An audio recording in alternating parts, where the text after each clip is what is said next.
बोलो जयकारा बोल मेरे श्री गुरु महाराज की जय। बोलो साचे दरबार की जय। जालू परमहंस जी महाराज की जय।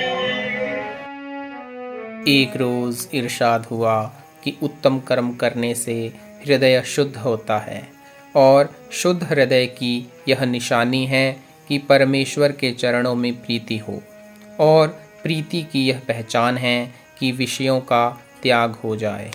एक रोज इरशाद हुआ कि गरीब शख्स ने किसी साधु को भोजन के वास्ते न्योता दिया, मगर उस वक्त उस दुनियादार के घर में कुछ मौजूद न था। यहाँ तक कि साग में मिलाने को नमक भी घर में न था। इसलिए अलोना यानी बेनमक साग बड़े भाव यानी प्रेम के साथ साधु के सामने रख दिया। उसने उसको खाकर आशीर्वाद दिया, जिसकी वजह से उसको बड़ी दौलत नसीब हुई। यहाँ तक कि उस शहर के हाकिम को भी उसकी दौलत व हशमत देखकर रश्क पैदा हुआ और फकीर की दुआ का हाल मालूम करके उसको ढूंढवा कर बुलाया और अपनी रसोई में खाना खिलाया। हाकिम के रसोइये ने गरम गरम खाना उसको दिया। फकीर को हाथ पर रखकर खाने की आदत थी, जिसकी वजह से उसका हाथ जलने लगा। जब फकीर खाना खा चुका तो कुदरते इलाही से हाकिम के घर पर ऐसी आग बरसी कि कुल मकान जलकर तबाह हो गया। खुलासा यह है कि निष्काम कर्म करने का नतीजा और होता है, और रश्क यानी ईर्ष्या से जो काम किया जाता है उसका फल और होता है। एक रोज इरशाद हुआ कि एक महात्मा किसी स्थान पर तपस्या कर रहे थे। वहां पर एक लड़का आया।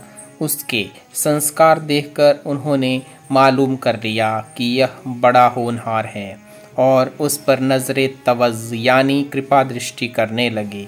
वह रोज़ उनकी खिदमत में हाजिर हुआ करता था। लड़के के वालिदैन यानी माँ बाप को जब यह हाल मालूम हुआ तो इस ख्याल से कि कहीं फ़कीर ना हो जाए और गृहस्थी न छोड़ दे, उसकी रोकथाम करने लगे और बहुत तशद्दुद यानी कठोरता किया। मजबूरन लड़के ने जाना बंद कर दिया।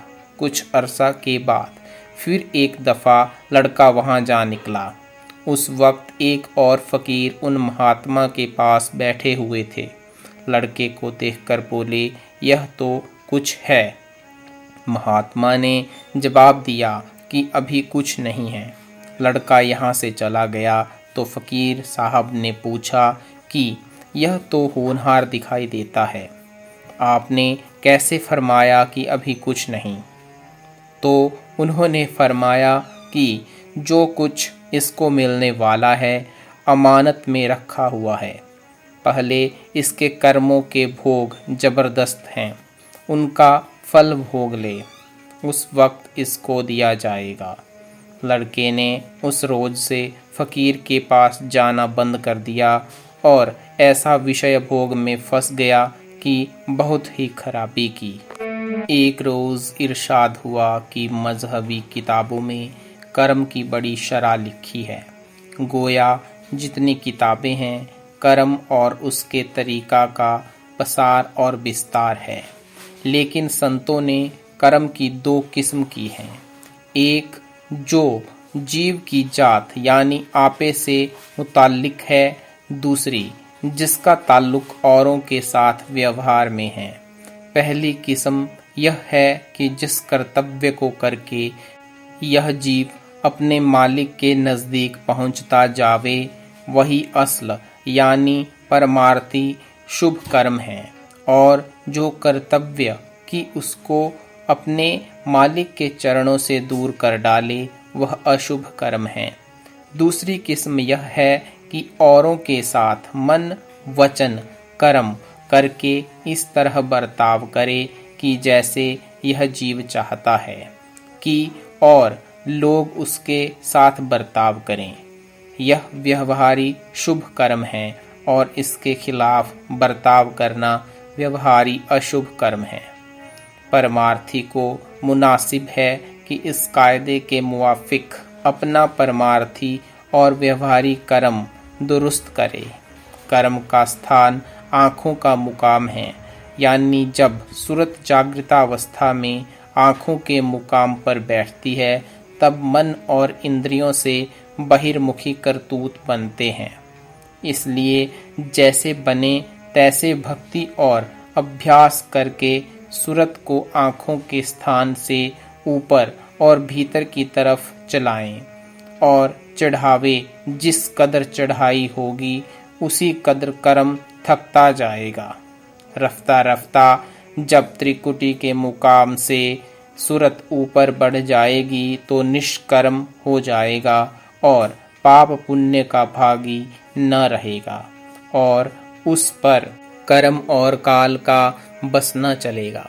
जैसे दो अहलकार बराबर के दर्जा के किसी कचहरी में मुलाजिम हों और उनमें आपस में नाइत्तिफाकी यानी फूट हो और एक दूसरे के दर पे आज़ार यानी दुख हो, लेकिन अगर उनमें से कोई तरक्की करके उस महकमे के आला यानी बड़े अफसर की पदवी या बड़े लाट या वजीर या उससे भी बड़े दर्जा का तरक्की करके पहुंच जाए तो फिर दूसरे आदमी का उस पर क्या बस चल सकता है। जो कुछ गलती या कसूर उससे मुलाजमत यानी नौकरी की हालत से सरजद हुए हैं उसको अब कौन उनकी सजा देने बैठता है। एक रोज त्योहार दिवाली पर कई शख्सों ने आकर अर्ज किया कि महाराज, यहाँ पर पेशतर यानी पहले ऐसा जुए का खेल होता था कि हजारों के वारे न्यारे हो जाते थे। हारे जुआरी तो अफ्यून खाते थे, जीते हुए गुलछर्रे उड़ाते थे। इस तूफान बदतमीजी से बहुत से लोग बर्बाद हो जाते थे, मगर जब से आपने दर्शन दिया है आपके चरण कमल की बरकत से सब राहे रस्त यानी सन्मार्ग पर आ गए और वह खेल बिल्कुल बंद हो गया है। बल्कि जो 3 शख्स मुखिया और सरगना यानी अगुआ थे उन्होंने बिल्कुल ही कसम खा ली है और आपके खास मुरीदों में से हो गए। आपने यह सुनकर तीनों साहबों को बुलाकर फरमाया कि क्यों साहब, क्या अब की दिवाली खाली जाएगी? जुआ नहीं खेलोगे? फलां जगह पर फलां शख्स आपके बहुत मुंतजिर हैं, जाइए शौक कीजिए। 2 साहबों ने अर्ज किया कि महाराज, अब हमने तो कसम खा ली है कि जुआ नहीं खेलेंगे। तीसरा हुक्म का तामील यानी पालन जो राजी हो गया मगर रुपया पास न होने का उज्र यानी बाधा पेश किया। आपने फरमाया कि इस शख्स को सिर्फ 31 रुपया जुआ के लिए दे दिए जाएं। फौरन उसी वक्त रुपए दे दिए। रुपया दिलवाकर फरमाया कि जाओ जुआ बेशक खेलो मगर हार जीत को मसावी यानी समान समझना। अव्वल उल जिक यानी पूर्वोक्त जुआरी 2 साहबों में से एक से फरमाया कि अगर आपने खुद जुआ खेलने की कसम खाई है तो खैर न खेलिए मगर मुबलिग 11 रुपया फलां शख्स को दे दीजिए, वह जुआ खेलेगा। आप भी उनके हमराह जाइए। उन्होंने फौरन वह रकम उन साहब को दे दी और उसके साथ हो लिए। तीसरे साहब से फरमाया कि आप अगर जुआ न खेलें तो न सही मगर वहां जाकर जरूर बैठिए और तमाम रात वहीं गुजारिए। यह भी हस्बुल हुक्म यानी आदेशानुसार श्री महाराज के पास से रवाना होकर जुआरियों में जाकर बैठ गए। दूसरे दिन तीनों असहाब यानी महाशय हाजिर खिदमत हुए तो फरमाया कि अब इन सब की कसम पूरी हो गई। न मालूम क्या मसलहत यानी भेद था जो यह कार्रवाई कराई गई। बोलो जयकारा बोल मेरे श्री परम दयाल जी महाराज की जय।